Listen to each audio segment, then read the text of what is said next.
Assalamualaikum, hai semuanya, welcome to Yaku Family. Hari ini bersama aku Alda. Sekarang aku mau sharing-sharing tentang pengalaman magang aku di Kementerian Luar Negeri Republik Indonesia. Nah, buat kalian yang sekarang lagi menempuh semester 5 ke atas, pasti pengen banget kan ngerasain magang, apalagi di kuliahnya mungkin ada matkul magang, jadi kalian harus magang. Nah, buat kalian yang interest sama magang di kementerian, kalian bisa banget magang di Kementerian Luar Negeri. Kenapa sih aku mau sharing tentang magang di Kemlu? Karena banyak banget yang nanya di Twitter kayak gini. Nah, jadi aku mau sharing ke kalian buat yang pengen banget magang di Kemlu harus banget lihat ini. Nah, waktu itu pengalaman magang aku bulan Februari 2021 sampai bulan April 2021. Pertama-tamanya itu sebenarnya aku nggak ada rencana magang di Kemenlu, tapi magang di KBRI Filipina. Terus karena ada pandemi jadinya gagal, nggak jadi kesana. Terus cari lagi sama teman-teman magang di KBRI Bangkok, terus udah keterima dan gagal lagi ya karena COVID-nya lagi naik juga pas itu. Terus sempat bingung akhirnya magang di mana. Terus akhirnya aku cari-cari magang di sini aja, terus iseng coba daftar Kemenlu. Awalnya sih mereka cepet responnya waktu aku tanya syarat apa aja yang bisa kita ajukan untuk permohonan magang, terus slot pada bulan yang kita inginkan. Terus setelah aku baru apply semua berkas-berkasnya itu, ternyata udah gak dibalas lagi. Magang di Kemlu ini sekarang karena lagi corona ya, jadi WFH, tapi tergantung direktoratnya, ada yang WFO juga, ada yang waktu mau selesai baru WFO, ada yang setengah WFO.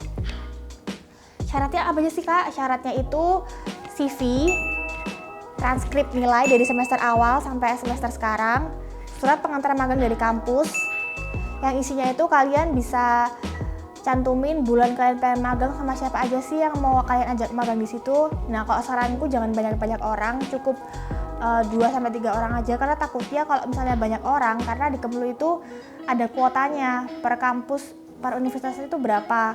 Kalau di aku cuma ngajak temanku satu, jadi kita berdua dari UMM, karena dibagi juga sama kampus-kampus lain ya kuotanya itu. 3 syarat itu syarat utama yang buat apply di Kementerian Luar Negeri.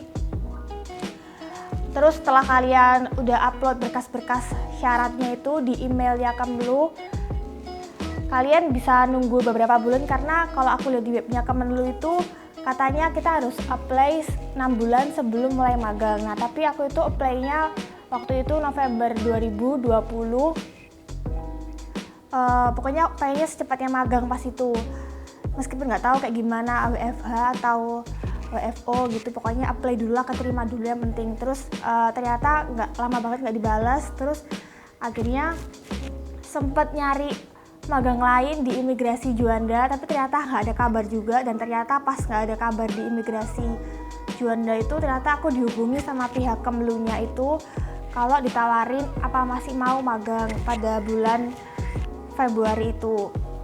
Awalnya bingung sih magang di Kemenlu ini itu WFO apa WFH, karena masih tinggi kan COVID di Jakarta itu. Terus ternyata kata ibu yang menghubungi lewat WhatsApp itu, magangnya ini bisa WFH, bisa WFO. Tergantung kebutuhan direktoratnya.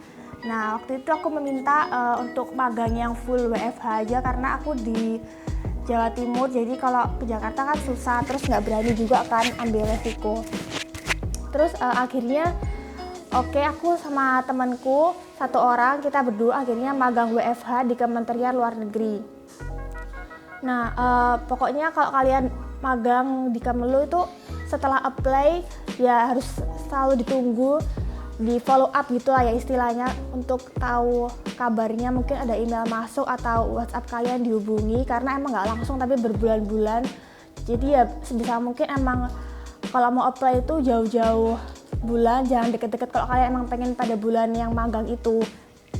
Nah, terus setelah itu akhirnya bulan Februari tanggal 15 itu aku mulai magang. ada openingnya di Zoom. Kita itu total magang angkatanku itu 25 anak. Terus kita dibagi per direktorat. Nah, kalian sebelumnya kalau kalian mau milih direktoratnya, kalian bisa cantumin di email itu bilang mau magang di direktorat mana. Atau kalau nggak cantumin kayak aku juga nggak apa-apa, karena aku nggak terlalu ngerti ya itu bisa milih direktorat apa enggak. Terus waktu hari pertama magang itu ternyata kita dipilihin sama orang Kemlunya, anak ini di direktorat apa, anak ini di direktorat apa. Nah, waktu itu aku di Direktorat Sekretariat Jenderal Kerjasama Multilateral, jadi di sekjennya bukan di direktoratnya. Kayak Direktorat HAM, Direktorat KIPS kayak gitu enggak, tapi di sekjennya itu paling dikit anaknya cuma 2 orang. Dan yang lainnya itu rame, ada 6 orang. Pokoknya banyak lah, nggak cuma 2 orang kayak aku sama temanku itu. Hari pertama magang itu cuma opening aja di Zoom, habis itu udah nggak apa-ngapain lagi. Terus tergantung direktoratnya ya, mereka itu mau langsung masukin kalian ke grup atau enggak, atau langsung dimasukin buat dikasih pengarahan. Tapi kalau aku beberapa hari sempat gabut dulu karena nggak ada kabar dari direktoratku, dari sekjenku itu. Terus beberapa hari kemudian baru ada dimasukin grup gitu. Terus ya opening lagi ya, opening buat intinya itu buat di direktorat inti. Nah, setelah opening Zoom lagi yang sesuai job desk kita ngapain aja itu, baru deh kita mulai laksanain job desk kita. Sebenarnya tugasnya itu tergantung direktoratnya ya, karena banyak banget yang nanya itu kita ngapain aja. Nah, kalau di direktoratku itu di sekjennya itu kita lebih ke administrasi, karena aku di KKOI itu. Nah, KKOI itu bagian administrasinya Kemlu. Jadi tugas kita itu mengolah dan mengurus administrasi organisasi internasional, pembayarannya gitu. Jadi juga pakai Excel juga ya, meskipun cuma buat datanya doang, tapi ya ada Excelnya. Terus biasanya juga ngolah surat, jadi surat pengantar organisasi internasional dalam bahasa Inggris ya. Paling tugasnya itu. Terus sebenarnya nggak ribet tugasnya dan nggak banyak sih, tapi sekali dikasih itu bisa langsung banyak banget sampai seharian harus ngerjain. Terus deadline-nya itu juga nggak lama, biasanya 2 hari, 3 hari itu udah harus selesai. Nah, karena di tempatku itu cuma berdua dan tugasnya tuh sekali dikasih banyak banget. Waktu itu pertama kali tugas itu disuruh memisahkan antara surat pengantar dan invoice. Invoice itu surat tagihan organisasi internasional. Nah, kita tuh karena cuma berdua ya, dan suratnya itu banyak banget.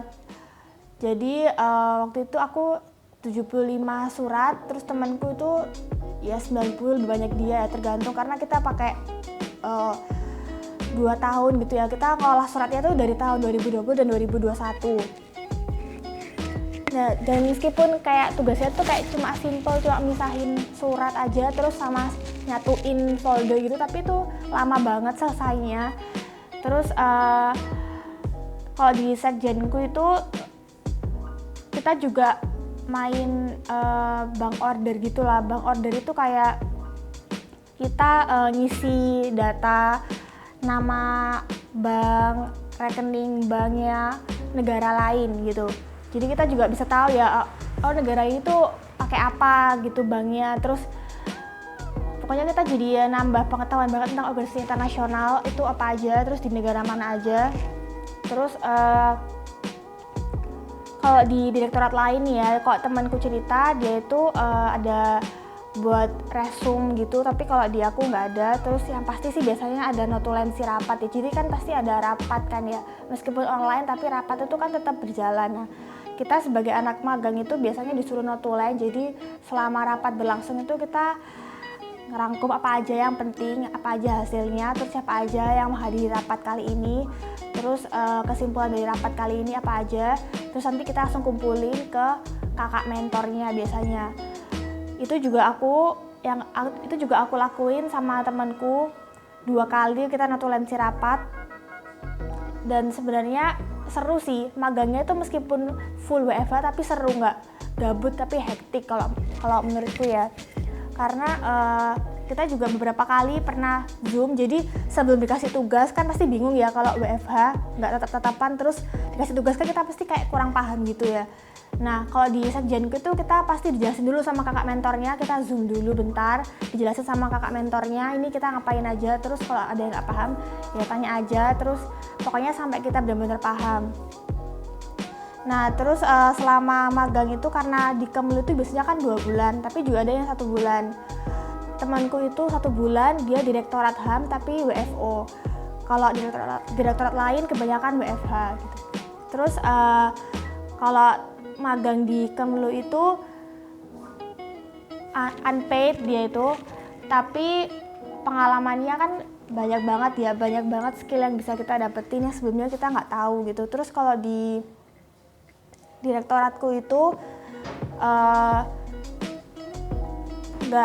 nggak terlalu susah gitu tugasnya, maksudnya nggak yang disuruh aneh-aneh, pokoknya biasanya tuh ngolah surat sama pakai Excel, sama juga pernah kita suruh nyocokin nama-nama KBRI di web asli KBRI, anggota Indonesia, anggota siapa aja gitu.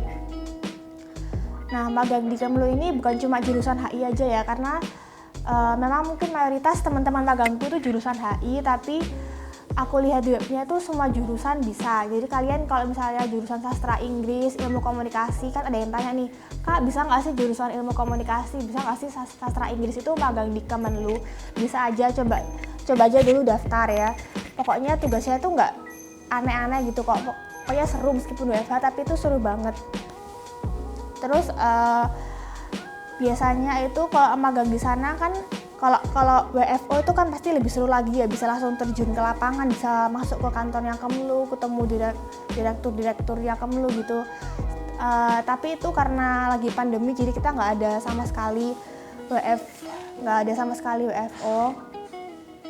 Nah setelah magang 2 bulan itu penutupannya juga, maksudnya nggak ada acara-acara penutupan ya, karena emang semuanya juga udah beda-beda selesainya. Direktoratku itu misalnya selesainya tanggal 30 April 2021, tapi direktorat lain itu ada yang sebelum tanggal itu udah selesai, makanya nggak ada penutupan resmi dari Kemlunya itu. Terus kalau misalnya ada yang bilang, Kak sebenarnya apa emang ini tuh nggak dibayar gitu ya? Enggak ya, nggak dibayar. Tapi tergantung direktoratnya lagi, mungkin ada yang dikasih uang sangu, ada yang dikasih GoPay, karena kalau di aku tuh aku dikasih GoPay sama mentornya ya, mungkin itu ya buat makan siang gitulah ya, istilahnya kayak gitu. Terus pokoknya kalau kalian mau magang di Kemlu itu daftarnya secepat mungkin, maksudnya kalau pengen bulan Agustus magang ya jangan pas sebelum Agustus udah apply, tapi sebelumnya lagi Hamin 2 bulan itu udah apply, karena dia tuh digantungin lama ya. Kalau Kemlu itu nggak langsung dikasih tahu diterima apa enggak, tapi digantunginnya lama. Jadi terus mungkin kalian juga bisa cari magang lain ya buat jaga-jaga. Kalau misalnya di Kemlu nggak ada respon ya mungkin emang lagi tutup dulu lagi, karena aku juga waktu itu tanya, katanya Kemlu itu lagi WFH, jadi emang nggak cepet dibales respon emailnya itu. Oh ya, terus ada yang tanya hubungin pertama kalinya itu gimana sih? Hubungin pertama kalinya itu bisa lewat email atau telepon. Dulu kok sebelum zaman corona itu temenku lewat telepon hubunginnya, terus ya bisa kok lewat telepon, tapi karena lagi zaman corona gini lebih banyak lewat email ya. Nah emailnya Kemlu itu di sini ya di bawah, kalian bisa email. Pokoknya kalian kalau mau magang di kementerian terus aja daftar, karena di Kemlu itu nggak ribet ya, misalnya nggak harus pakai proposal. Kalau di kementerian lain setahu itu harus ada pakai proposalnya. Nah kalian pasti kan agak ribet ya kalau buat proposal, apalagi kalau sendirian. Nah kalau di Kemlu ini nggak pakai proposal daftarnya, jadi gampang banget cara daftarnya. Emang harus sabar aja nunggunya berbulan-bulan, tapi kalau cepat direspon juga alhamdulillah itu bagus banget, berarti kalian cepat dikasih taunya gitu kan. Jadi semangat terus buat kalian para pencari magang, apalagi di zaman corona kayak gini susah ya nyari magang tuh, yang WFH terus yang buka yang mana kan nggak tahu ya. Apalagi biasanya kalau zaman corona kayak gini kayak nggak direspon gitu ya, kalau email instansi mana gitu kadang-kadang bilangnya lagi tutup karena pandemi. Tapi kalian pokoknya semangat aja kayak aku, kena corona gini padahal lagi cari magang gitu kan. Jadi emang ya pokoknya dinikmatin aja, anggap aja kayak nyari kerja gitulah, nyari magang itu. Oke deh, semangat terus ya buat teman-teman semuanya. Semoga sukses bisa magang di Kemenlu. Buat yang pengen magang di kementerian lain juga semoga bisa tercapai. Dan kalau ada yang bilang kebanyakan gabut gitu gak sih di kementerian, enggak sih. Malah kita tuh selalu dikasih tugas, terus juga emang gak akan gabut pokoknya. Oke deh, makasih semuanya buat yang udah nonton channel kita. Jangan lupa buat subscribe, like, dan komen, dan share juga ke teman-teman yang mau magang, apalagi magang di Kemenlu. Oke, terima kasih semuanya. Assalamualaikum.